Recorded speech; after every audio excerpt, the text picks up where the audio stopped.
کیا کبھی آپ نے ایسا پرندہ دیکھا ہے جو گاتا ہی نہ ہو اور پھر ایک دن اس کی خاموشی پورے گاؤں کا راز کھول دے؟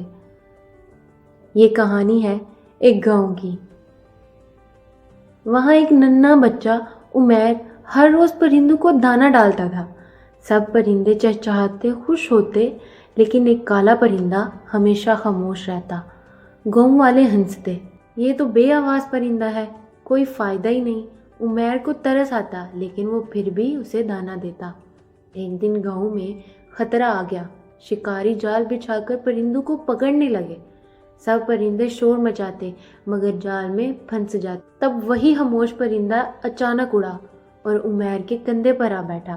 اس نے اپنی چونچ سے زمین پر اشارہ کرنا شروع کیا۔ عمیر نے سمجھ لیا کہ یہ رستہ دکھا رہا ہے۔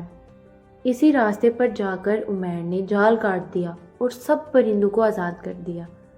گاؤں والوں نے حیرت سے کہا، یہ خاموش پرندہ بیکار نہیں، اصل میں یہ سب سے عقل مند تھا۔ عمیر نے مسکرا کر بولا، یاد رکھو، جو زیادہ بولتے ہیں وہ ضروری نہیں زیادہ قیمتی ہوں۔ بعض اوقات خاموشی سب سے بڑی طاقت ہوتی ہے۔ اگر کہانی پسند آئی ہو تو لائک اور سبسکرائب کریں۔